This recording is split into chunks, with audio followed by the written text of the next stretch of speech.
নমস্কাৰ, মই আজি আপোনালোকলৈ নতুন ৰেচিপি এটা লৈ আহিছোঁ। এইখিনি কুন্দুলি হয়, মই ধুনীয়াকৈ ধুই কৰি লৈছোঁ আৰু এই গুৰিটো ধুনীয়াকৈ কাটি দিছোঁ। ইয়াত দেখাই পাইছে আপোনালোকে। আৰু ইয়াতে আলু এটা লৈছোঁ, আলুটো বাকলি নুগুচাওঁ। কুন্দুলি আজি চব্জি বনাওঁ আহোঁ। আৰু ইয়াতে ল'লোঁ মই জলকীয়া এইকেইটা ল'লোঁ 4-5টা, আৰু এইখিনি নহৰু আৰু আদা আৰু বিলাহী 2টা, পিঁয়াজ এটা। আৰু কুন্দুলিখিনি মই এইদৰে কাটি লৈছোঁ। এয়া দীঘল দীঘলকৈ কাটি লৈছোঁ। আৰু এয়া আলু সেই দীঘল দীঘলকৈয়ে কাটি লৈছোঁ। গেছত কেৰাহীটো বহাই দিছোঁ মই। এতিয়া তেল দি দিছোঁ। তেলখিনি গৰম হওক। তেলখিনি গৰম হৈছে, তেলত দি দিছোঁ জলকীয়া, পিঁয়াজখিনি,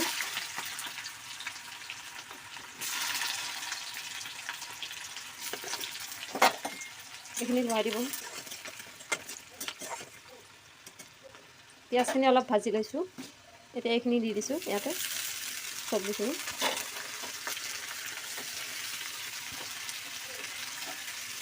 এতিয়া লৰাই দিওঁ।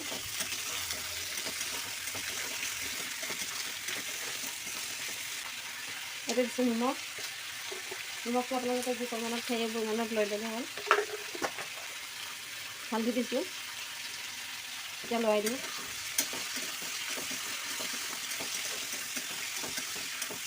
এতিয়া আদা নহৰু পেষ্টটো দি দিছোঁ।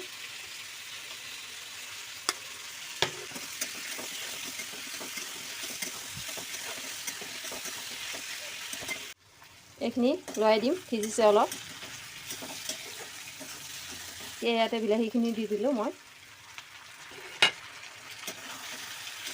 এইখিনি ভালদৰে ভাজিব লাগিব।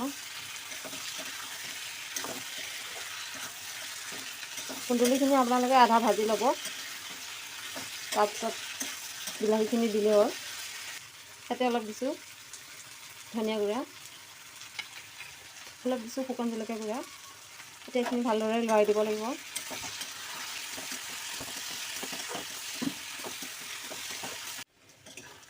এইখিনি ভাজা হৈ গৈছে, ধুনীয়াকৈ সিজি গৈছে, বিলাহীও গলি গৈছে। এতিয়া মই অলপ পানী দিম। আৰু এতিয়া এইখিনি উতলিব দিম মই। এইখিনি উতলি আছে, কালাৰটোও কি ধুনীয়া আহিছে চাওকচোন।